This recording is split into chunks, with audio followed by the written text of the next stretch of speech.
Assalamualaikum warahmatullahi wabarakatuh. Innal hamdalillah nahmaduhu wa nasta'inuhu wa nastaghfiruh wa na'udzubillahi min shururi anfusina min sayyiati a'malina may yahdihillahu fala mudhillalah wa may yudlilhu fala hadiyalah. Asyhadu an la ilaha illallah wahdahu la syarikalah wa asyhadu anna Muhammadan abduhu wa rasuluh. Allahumma sholli ala Muhammad wa ala alihi wa ashabihi ajma'in. Ma ba' qala Allah ta'ala a'udzu billahi minasyaitonir rajim. Bismillahirrahmanirrahim. Qul inna sholati wa nusuki wa mahyaya wa mamati lillahi rabbil alamin. La syarika lahu wa bidzalika umirtu wa ana awalul muslimin. Alhamdulillahirabbil alamin. Para pemirsa yang dimuliakan Allah Subhanahu wa taala, alhamdulillah hari ini kita masih beri kesempatan untuk menghirup udaranya Allah, meminum airnya Allah, dan untuk terus beribadah, pendekatan kita kepada Allah Subhanahu wa taala, karena kita yakin bahwa kehidupan dunia ini cepat atau lambat akan berakhir. Walaupun corona belum pasti kapan berakhirnya, tapi kita yakin kehidupan dunia itu akan segera berakhir. Untuk itulah pemirsa, teruslah kita berupaya mendekatkan diri pada Allah Subhanahu wa taala dalam kondisi apapun, dalam suasana apapun, sehingga pada akhirnya nanti kita dalam kondisi husnul khotimah. Para pemirsa, hari ini spesial judul ada kaitannya dengan 3 sejarah. Pertama sejarah Islam, kemudian sejarah Muhammadiyah, dan sejarah Indonesia. Nah, kita akan coba membedah rentang sejarah Islam, Muhammadiyah, dan Indonesia. Kenapa saya dulukan Muhammadiyah daripada Indonesia? Ini jelas karena sebelum sebelum Indonesia itu menjadi negara milik bangsa, itu adalah negara yang dikuasai oleh penjajah, yaitu Belanda. Namanya Hindia Belanda, pemerintahan Hindia Belanda. Jauh sebelumnya Indonesia merdeka, maka Muhammadiyah sudah didirikan oleh Kiai Haji Ahmad Dahlan, yaitu pada tanggal 8 Zulhijjah tahun 1330 Hijriah atau 8 November 1912. Ada rentang waktu 33 tahun sebelum Indonesia merdeka, Muhammadiyah sudah didirikan oleh Kiai Dahlan. Para pemirsa, kalau kita lihat dari sejarah Islam, Islam pernah berkuasa 12 abad lebih, meliputi Jazirah Arab, Afrika, Asia, bahkan ke Eropa. Kekuasaannya diperoleh bukan dengan menjajah. Jadi dalam sejarah sampai hari ini tidak ada bekas jajahan Islam, itu tidak ada. Tidak ada. Yang ada itu jajahan orang-orang kafir, Inggris, Portugis, Prancis, Belanda, Jepang, karena mereka adalah bangsa penjajah. Kenapa? Karena Islam tidak mengajarkan untuk menekan, menguasai, ataupun mengintimidasi orang lain. Karena Islam adalah agama damai, sejahtera, maka tidak ada jajahan Islam. Kenapa Islam bisa meluas? Karena itulah gerakan dakwah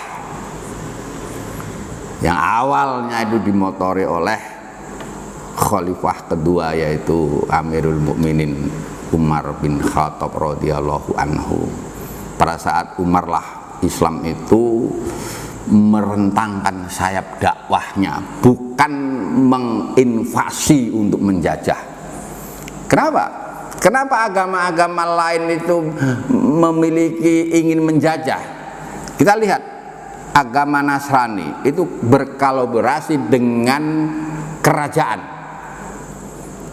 Para pendetanya itu ingin aman, maka dia berlindung kepada negara. Maka negara atau kerajaan pada dasarnya ingin meluaskan wilayahnya. Maka padahal Nabi Isa juga melarang untuk menjajah orang, tapi setelah Isa itu diangkat oleh Allah, maka ajaran Isa sudah diselewengkan, maka mereka berkolaborasi sehingga saling menguatkan antara pendeta dan kaisar di Romawi pada waktu itu. Maka dari sanalah muncul penjajah-penjajah di bumi ini bukan dari agama Islam, tapi dari agama non-Islam tadi itu. Kenapa? Keinginan raja ingin meluaskan wilayahnya dan disetujui oleh para pendeta yang sudah lari daripada kitab Injil itu. Inilah realitas sejarah. Maka di mana-mana setiap ada bekas jajahan, pasti jajahan dari orang-orang non-Muslim, bukan tidak ada Islam itu. Maka alhamdulillah 12 abad lamanya tidak pernah ada jajahan Islam. Kenapa? Islam merentangkan sayap dakwah, bukan untuk menguasai. Kenapa? Itu bertentangan dan fitrah manusia. Karena manusia tidak boleh saling menguasai, yang boleh itu saling berhubungan, saling memberikan keuntungan. Maka sebelum Islam masuk ke Indonesia, tadi Islam secara singkat sehingga bisa melebarkan sayapnya sampai ke seluruh wilayah belahan bumi ini, sampai ke Asia Timur, Asia Barat, Asia Tenggara, dengan satu tema memperluas sayap dakwah, bukan menjajah. Itu selintas tentang Islam. Maka jauh sebelum Indonesia ini dikuasai oleh Belanda, ya, itu orang-orang Chinese, orang-orang Arab dan orang-orang India ini sudah berada di Indonesia. Mereka berdagang secara individu, ya kan? Maka karena melihat potensi Indonesia ini yang begitu suburnya, luar biasa, baldatun thayyibah, luar biasa itu, maka orang-orang Eropa terutama itu tertarik dan ingin menguasai. Tidak hanya berdagang, tapi itulah ingin menguasai. Timbullah pemerintahan Belanda pada waktu itu. Ratu Wilhelmina itu ingin menguasai bumi Indonesia, tidak hanya sekedar berdagang, tapi menguasai. Singkat cerita, Indonesia pun dijajah. Tidak ada perlawanan. Kenapa? Sebelum Islam datang ke Indonesia itu, di Indonesia itu ada keyakinan namanya dinamisme dan animisme, itulah Hindu dan Buddha. Mereka tidak mengajarkan kepedulian terhadap negara, bangsa. Mereka hanya mengajarkan bagaimana pendekatan kepada dewa-dewanya itu. Maka setelah Islam masuk memberikan pencerahan, maka Islam mengajarkan bahwa penjajahan itu tidak sesuai dengan nilai-nilai kemanusiaan. Nah, setelah banyak orang memahami, muncullah pergerakan-pergerakan yang disponsori oleh ulama-ulama Islam tradisional pada saat itu. Di Ponegoro Imam Bonjol, di Aceh ada Tengku Umar, Pangeran Tasari dan lain sebagainya itu. Tapi mereka itu masih sporadis, masih perwilayah, sehingga sulit untuk menggapai kemerdekaan. Maka pada awal pergerakan, ya, dimulai bahasanya tidak bisa kita itu merdeka kalau kita itu berjuang sporadis sendiri-sendiri. Maka pada titik temunya itu setelah ada perintisan-perintisan dari para pemuda, dan tidak tertinggal tokoh dari Muhammadiyah yaitu Kiai Haji Ahmad Dahlan untuk merintis apa? Menyatukan bangsa Indonesia ini supaya apa? Supaya bersatu, supaya satu paket untuk mengambil alih bumi pertiwi, bumi sendiri ini dari penjajahan. Nah, kata rekayasa Kiai Dahlan dan teman-teman para kiai-kiai lainnya itu, maka puncaknya pada tanggal 28 Oktober itulah terjadi Sumpah Pemuda. Disatukan pemuda itu. Sudah tidak usah lagi pemuda Jawa, pemuda Batak, pemuda Aceh, pemuda ini, tapi bersatulah untuk Indonesia merdeka. Itulah awal. Yang terlibat salah satu adalah Kiai Haji Ahmad Dahlan dan Ki Bagus Hadi Kusumo, generasi seterusnya itu. Maka alhamdulillah, karena ada keinginan bersama bangsa ini untuk merdeka, diniati dengan niat ikhlas dan sesuai dengan fitrah manusia, maka dalam catatan sejarah ya, ketika Jepang menguasai Asia Pasifik dengan mengalahkan musuh-musuhnya di Asia Pasifik, pada klimaknya Jepang pun menang perang di Asia Pasifik dan mengambil alih Indonesia dari jajahan Belanda. Apakah ini kebetulan? Tidak. Ma khalaqta hadza batila. Tidak ada semua yang kebetulan. Itulah rekayasa Allah untuk memerdekakan itu. Jepang menang perang di Asia Pasifik, meluaskan jajahannya sampai ke Cina, sampai ke Korea, paksa. Maka Belanda pun meninggalkan Indonesia. Maka beralihlah penjajahan yang selama 3,5 abad dijajah oleh orang kafir, diambil alih 3,5 tahun juga oleh orang kafir. Luar biasanya saudara sekalian, karena Allah tidak ridho bumi Indonesia ini menjadi Kristen, maka dalam waktu yang begitu panjang 3,5 abad, hanya populasi orang Indonesia yang bisa dikristenkan itu hanya 2,5%. Tapi begitu para dai-dai Islam dari Jazirah Arab itu singgah ke Indonesia, maka tidak terlalu lama 85% penduduk Indonesia ini bersyahadat menyatakan keislamannya. Inilah giroh pertama dalam perjuangan itu. Maka Jepang merasa menang, kemudian muncul kesombongannya. Maka dengan nekat Jepang pun hancurkan pangkalan laut Amerika Serikat di Pearl Harbor. Ribuan pesawat langsung terbang ke sana untuk menghancurkan. Jepang salah perhitungan, karena pusat kekuatan Amerika bukan di pangkalan angkatan laut itu.